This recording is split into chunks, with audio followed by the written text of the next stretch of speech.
بسم اللہ الرحمن الرحیم۔ السلام علیکم ورحمۃ اللہ وبرکاتہ۔ جس وقت بدہیمن راجہ دہر کے ساتھ یہ باتیں کر رہا تھا اس وقت سندر 6 محافظوں کے ساتھ نیرون کے راستے پر جا رہا تھا۔ فوجیوں اور مسافروں کے آنے جانے کا یہی راستہ تھا جو ریگستان میں سے گزرتا تھا۔ آدھے راستے میں ایک سرسبز جگہ تھی جہاں پانی مل جاتا تھا۔ یہ 6 محافظ عرب تھے۔ 5 محمد بن قاسم کی فوج کے تجربے کار سپاہی تھے اور چھٹا حارث علافی کا بھیجا ہوا آدمی تھا جو عرصے سے یہاں رہنے کی وجہ سے یہاں کی زبان بول سکتا تھا۔ یہ محافظ نیرون اس طرح پہنچے تھے کہ سندر نے ایک آدمی محمد بن قاسم کے پاس اس پیغام کے ساتھ بھیجا تھا کہ اسے راجہ دہر کی طرف سے جان کا خطرہ ہے۔ حجاج بن یوسف نے محمد بن قاسم کو اطلاع دے دی تھی کہ نیرون کے حاکم سندر نے اطاعت قبول کر لی ہے، اس لیے اسے تحفظ دیا جائے اور شہر کے لوگوں کے جان و مال اور عزت کا خیال رکھا جائے۔ سندر کا یہ مطالبہ ابھی پورا نہیں کیا جا سکتا تھا کہ محمد بن قاسم اپنے 1-2 دستے نیرون بھیج دے۔ محمد بن قاسم کو بتدریج آگے بڑھنا تھا۔ اس نے حارث علافی کے ساتھ خفیہ رابطہ رکھا ہوا تھا۔ اس نے اس سے پوچھا کہ اسے کیا کرنا چاہیے۔ نیرون میں آپ کے جاسوسوں کی موجودگی ضروری ہے، حارث علافی نے جواب دیا۔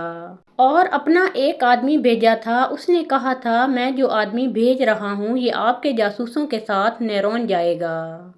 وہ نیرون کے حاکم سندر سے ملے گا اور اسے کہے گا کہ ان سب کو اپنے محافظ بنا کر رکھ لیں۔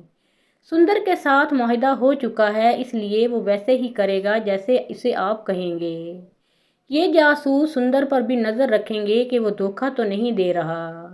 اس طرح یہ 6 عرب سندر کے پاس چلے گئے تھے۔ محمد بن قاسم کے نظام جاسوسی کے سربراہ شوبان ثقفی نے ان آدمیوں کو خاص ہدایات دے کر بھیجا تھا۔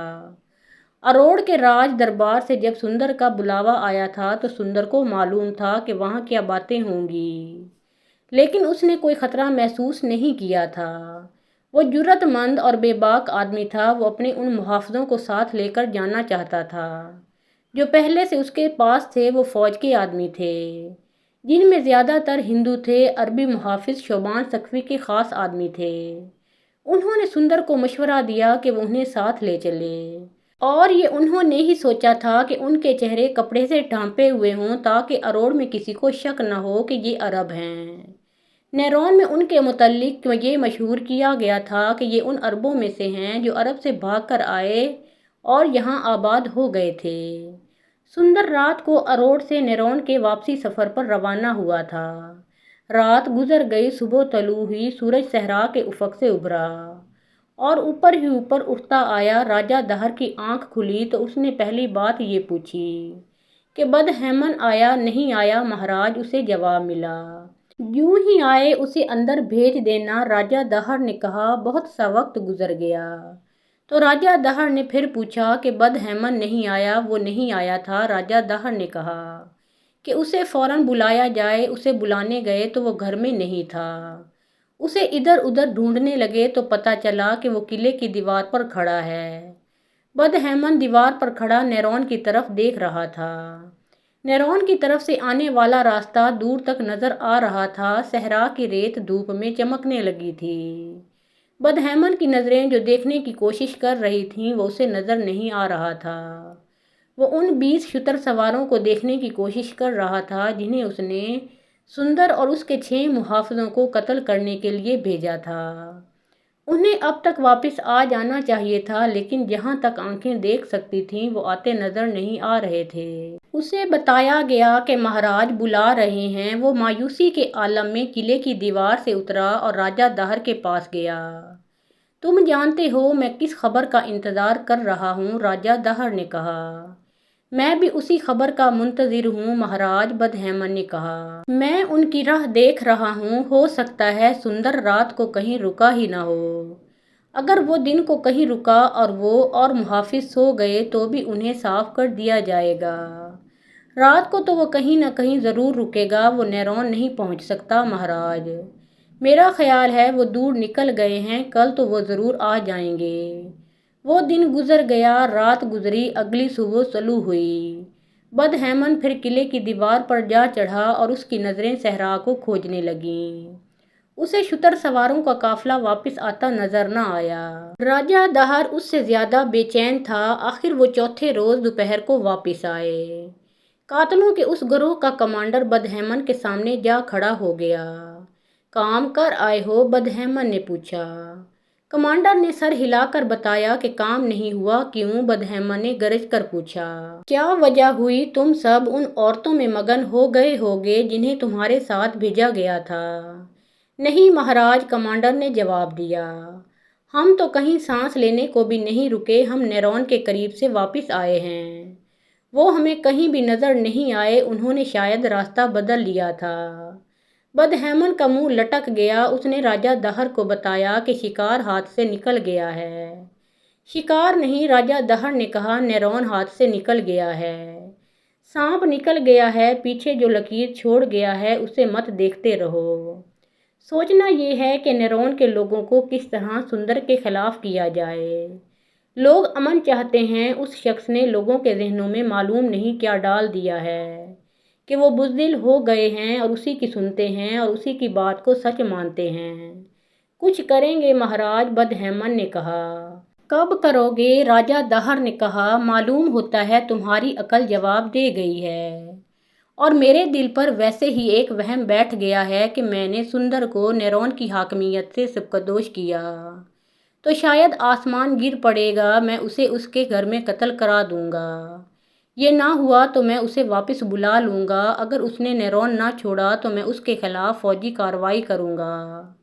آپ کچھ بھی نہ کریں تو بہتر ہے، بدہیمن نے کہا۔ حالات ہمارے حق میں نہیں، دشمن طوفان کی طرح آ رہا ہے، کہیں ایسا نہ ہو کہ آپ کا جبر بغاوت کی آگ بھڑکا دے۔ ہمیں اب جو بھی کارروائی کرنی ہے سوچ سمجھ کر کرنی ہے۔ مہاراج اپنی غلطی کی سزا بھگت رہے ہیں۔ ایک طرف بدھوؤں کو آپ نے اتنا زیادہ دبا کر رکھا ہوا ہے کہ ان کی عبادت گاہوں پر پابندی عائد کر دی، اور دوسری طرف بدھوؤں کو ہی شہروں کا حاکم بنا دیا۔ دیکھ لیں کتنے شہروں کے حاکم بدھ ہیں۔ اگر سب نے سندر شمنی جیسا رویہ اختیار کر لیا تو ہمارے لیے مشکل پیدا ہو جائے گی۔ ابھی نیرون کی بات کر، راجہ دہر نے کہا۔ اگر عربی فوج دبیل سے آگے بڑھ آئی تو نیرون کو اڈا بنا لے گی۔ بدہیمن گہری سوچ میں گم ہو گیا۔ راجہ دہر کچھ نہ کچھ بولتا رہا اور بدہیمن جیسے اس کی سن ہی نہ رہا تھا۔ اس وقت جب راجہ دہر اور اس کا وزیر بدہیمن نیرون کے مسئلے میں الجھے ہوئے تھے، سندر نیرون میں زندہ اور سلامت بیٹھا تھا۔ وہ قتل ہونے سے اس طرح بچ گیا تھا کہ بدہیمن راجہ دہر کے محافظ دستے کے ساتھ سندر کو احترام اور شاہی اعزاز سے رخصت کرنے کے لیے دور تک اس کے ساتھ گیا تھا، اور وہاں سے بدہیمن محافظ دستے کے ساتھ واپس آ گیا تھا۔ جب بدہیمن بہت دور واپس چلا گیا اور سندر اپنے 6 محافظوں کے ساتھ خاصا آگے نکل گیا تو اس کے محافظوں میں سے ایک جو عمر میں سب سے بڑا تھا رک گیا اور اس نے سب کو روک لیا۔ اس کا نام ابن یاسر تھا۔ وہ شوبان ثقفی کا خاص آدمی تھا۔ حاکم نیرون، اس نے سندر سے کہا، آپ کو مہاراجہ یہاں بلاتا رہتا ہوگا۔ ابن یاسر نے اس عرب کی معرفت بات کی تھی جو مکران میں آباد تھا اور وہ یہاں کی زبان جانتا تھا۔ ہاں، سندر نے جواب دیا، کبھی کبھی بلاتا ہے، یا شہروں کے حاکم خود بھی راجدھانی میں آتے رہتے ہیں۔ کیا ہر بار ایسے ہی ہوتا ہے کہ آپ شام کو یہاں آئے اور رات کو ہی آپ کو رخصت کر دیا گیا؟ ابن یاسر نے پوچھا۔ نہیں، سندر نے جواب دیا، میرے ساتھ یہ پہلی بار ہوا ہے۔ جو حاکم یہاں آتا ہے اسے 2-3 دن یہاں رکھا جاتا ہے اور اس کی خاطر تواضع کی جاتی ہے کہ آپ نے خود کہا تھا کہ ابھی واپس جانا چاہتے ہیں۔ نہیں، سندر نے جواب دیا، راجہ نے خود ہی اپنے وزیر سے کہا کہ حاکم نیرون ابھی واپس جا رہے ہیں۔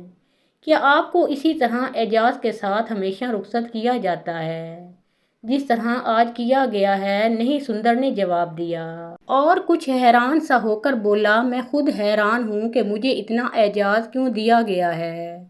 اس کی ایک وجہ تو یہ ہو سکتی ہے کہ راجہ مجھے کہہ رہا ہے کہ میں آپ لوگوں کی اطاعت ترک کر دوں۔ اس مقصد کے لیے راجہ میری خوشامد کرنا چاہتا ہوگا۔ آپ اسے کیا جواب دے آئے ہیں؟ میں نے صاف کہہ دیا ہے کہ میں نے جو فیصلہ کیا ہے اس سے ہٹوں گا نہیں۔ سندر نے جواب دیا، میں نے اسے یہ بھی کہا ہے کہ میں اپنے شہر کے لوگوں اور ان کی بیوی بچوں کو امن و امان اور عزت و آبرو دینا چاہتا ہوں۔ پھر یہ راستہ بدل دیں، ابن یاسر نے کہا۔ کیوں؟ سندر نے پوچھا۔ راستہ کیوں بدل دیں؟ راستے میں آپ پر حملہ ہوگا۔ ابن یاسر نے کہا، آپ کو نیرون تک زندہ نہیں پہنچنے دیا جائے گا۔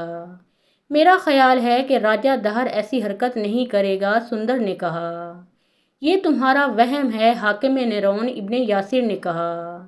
ہم نے آپ کے ملک کی دھوکہ بازیوں اور فریب کاریوں کے بہت قصے سنے ہیں، لیکن آپ نے عرب کی سرزمین کی ذہانت اور دور اندیشی اور نظر کی گہرائی کے قصے نہیں سنے۔ جب آپ نے راجہ کے پاس محل کے اندر بیٹھے ہوئے تھے تو ہم باہر ادھر ادھر گھومتے پھرتے رہے تھے۔ ایک آدمی کو ہم نے دیکھا جو لباس اور چال ڈھال سے شاہی خاندان کا آدمی لگتا تھا۔ پتہ چلا کہ وہ راجہ دہر کا بہت ہی دانشمند وزیر ہے۔ رات کے وقت آپ کے رخصت ہونے سے بہت پہلے میں نے اسے قلعے کے دروازے کے قریب دیکھا۔ اونٹوں کا ایک قافلہ قلعے سے نکلا، اس قافلے میں کچھ عورتیں بھی تھیں۔ میں نے دیکھا کہ اس نے قافلے والوں کے ساتھ کچھ باتیں کی تھیں۔ پھر اس نے قافلے میں سے ایک آدمی کو روک کر اس کے کان میں کچھ بات کہی۔ اونٹ باہر نکل گئے تو یہ وزیر بھی باہر چلا گیا۔ میں ایک طرف ہو گیا، اس کا انداز بتا رہا تھا کہ یہ کوئی خاص معاملہ ہے۔ وہ واپس آیا تو دیکھا کہ محل کے محافظوں کو تیار کر رہا تھا۔ پھر جب دیکھا کہ یہ محافظ ہمارے ساتھ جا رہے ہیں اور پھر انہوں نے دور جا کر آپ کو سلامی دی تو مجھے کچھ شک ہوا۔ میں نے آپ سے اتنے زیادہ جو سوال کیے ہیں یہ اسی شک کی بنا پر کیے تھے۔ مجھے یقین ہو گیا ہے کہ اونٹوں کا جو قافلہ ہمارے آگے آگے روانہ کیا گیا ہے وہ کوئی عام لوگ نہیں تھے بلکہ فوج کے خاص آدمی تھے۔ یہ میرا پختہ قیاس ہے کہ راستے میں ہم پر حملہ ہوگا۔ میں تمہاری بات پر یقین کر لیتا ہوں، سندر نے کہا، کیونکہ وجوہات ایسی ہے کہ ایک نہ ایک دن مجھے قتل ہی ہونا ہے۔ راستہ بدل لو، راستہ ہمیں آپ ہی بتا سکتے ہیں، ابن یاسر نے کہا۔ ہم تو یہاں اجنبی ہیں، ایک راستہ ہے، سندر نے کہا۔ وہ دراصل راستہ نہیں، ادھر سے اگر ہم جائیں تو نیرون جلدی پہنچیں گے، لیکن بڑا ہی مشکل راستہ ہے، بھٹکنے کا خطرہ بھی ہے، کیونکہ مٹی اور ریت کی گھاٹیاں ٹیلے اتنے زیادہ ہیں کہ ان میں سے گزرتے یہ خطرہ ہوتا ہے کہ گھومتے مڑتے کہیں واپس ہی نہ چل پڑیں۔ آگے کچھ علاقہ دلدلی ہے، جیسا بھی ہے، ابن یاسر نے کہا۔ ہم اسی طرف چلیں گے۔ اس طرح سندر اپنے عربی محافظوں کے ساتھ دشوار گزار علاقوں سے گزرتا زندہ اور سلامت نیرون جا پہنچا۔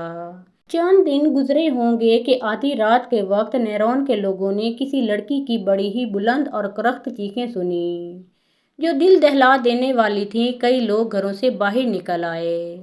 یہ پتہ ہی نہیں چلتا تھا کہ جس لڑکی کی یہ چیخیں ہیں وہ کہاں ہے۔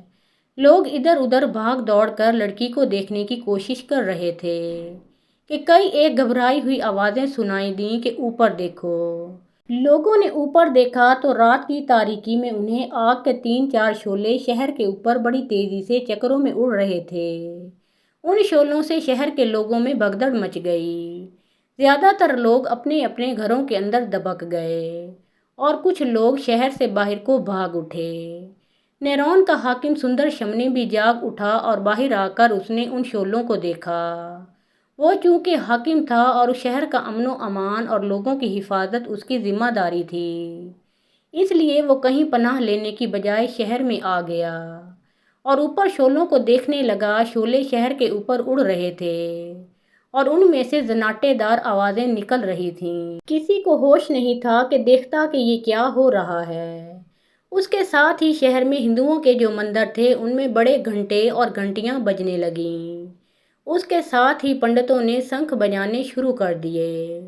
گھنٹیوں کی آوازوں اور شنکھوں کی بے سری اور چیخ نما آوازوں سے دہشت میں اضافہ ہو گیا۔ یہ خطرے سے بچنے کے لیے پنڈت بجا رہے تھے۔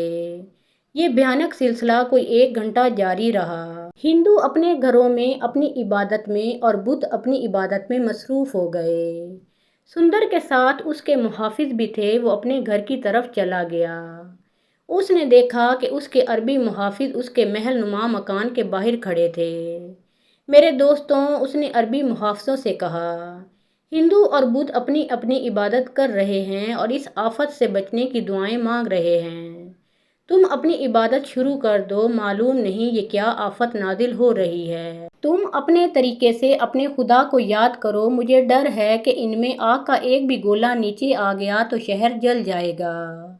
حاکم نیرون، ایک عربی محافظ نے کہا، ہمارا خدا ہمیں اس طرح نہیں ڈرایا کرتا۔ کیا تم دیکھ نہیں رہے کہ آفت آسمان سے آئی ہے؟ سندر نے ذرا غصے سے کہا۔ حاکم نیرون ابن یاسر نے کہا، آپ اندر چلے جائیں۔ سندر ابھی اپنے گھر میں داخل نہیں ہوا تھا کہ لڑکی کی چیخیں بند ہو گئیں اور اس کے ساتھ ہی شعلے بھی غائب ہو گئے۔ کچھ لوگ رات ہی کو شہر کے سب سے بڑے مندر میں چلے گئے اور باقی صبح ہوتے ہی مندر کی طرف چل پڑے۔ مندروں کی گھنٹیاں، گھنٹے اور شنکھ ساری رات بجتے رہے تھے۔ شہر کا بڑا مندر ایک وسیع و عریض اور کم و بیش 10 گز اونچے چبوترے پر کھڑا تھا۔ مندر چبوترے کے درمیان میں تھا اور اس کے ارد گرد چبوترے پر بہت کھلی جگہ تھی۔ چبوترے پر چڑھنے کے لیے کئی ایک سیڑھیاں تھیں۔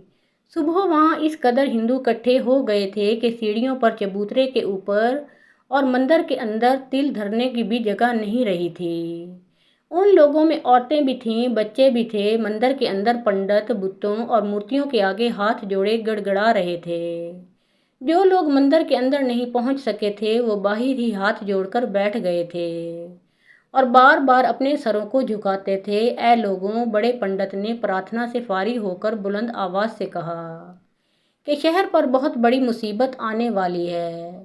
معلوم ہوتا ہے کہ اس شہر میں ایسے مذہب کے لوگ آ گئے ہیں جنہیں ہمارے دیوتا پسند نہیں کرتے۔ ایک مصیبت سمندر کی طرف سے آ رہی ہے، یہ عرب کے مسلمانوں کی فوج ہے۔ اس کا مقابلہ کرنے کے لیے تیار ہو جاؤ۔ اگر تم نے یہ سوچا کہ اس ملیچ فوج کے ساتھ شہر کے دروازے لڑے بغیر کھول دو گے تو دیوتا اس شہر کو جلا کر راکھ کر دیں گے۔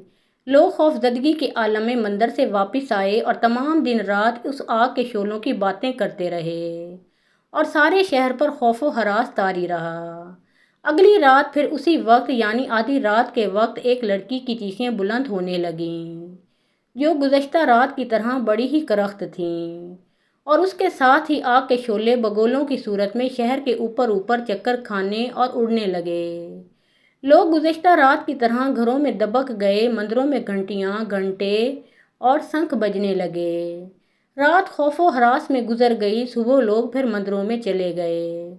ان ہندوؤں میں بدھ مت کے جو تھوڑے سے پیروکار تھے وہ اپنی عبادت گاہ میں گئے اور اس کے ساتھ ہی سارے شہر میں اس قسم کی باتیں سنائی جانے لگیں کہ شہر میں کوئی ناپاک لوگ آ گئے ہیں، اور یہ بھی کہ شہر کے حاکم نے مسلمانوں کے خلاف نہ لڑنے کا جو فیصلہ کیا ہے یہ غلط معلوم ہوتا ہے اور دیوتا سب کو خبردار کر رہے ہیں۔ اگلی رات آئی، لوگ گہری نیند سوئے ہوئے تھے کہ یہ چیخیں پھر ابھرنے لگیں۔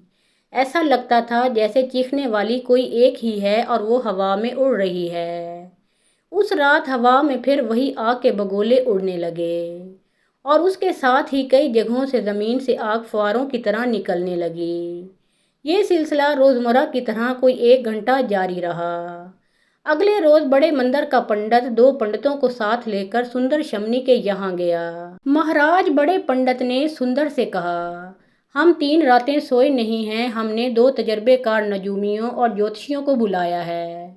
انہوں نے اپنا حساب کتاب کیا ہے اور ہم نے اپنے طریقے سے بھی معلوم کیا ہے کہ یہ کیا ہو رہا ہے اور ہم اس نتیجے پر پہنچے ہیں کہ یہ ہمارے دیوتاؤں کا اشارہ ہے کہ ہم اس شہر کی حفاظت میں اپنی جان لڑا دیں۔ ہمیں یہ بھی اشارہ ملا ہے کہ اس شہر کی زمین میں مہارشیوں اور مہنتوں کی ہڈیوں کی راکھ دفن ہے۔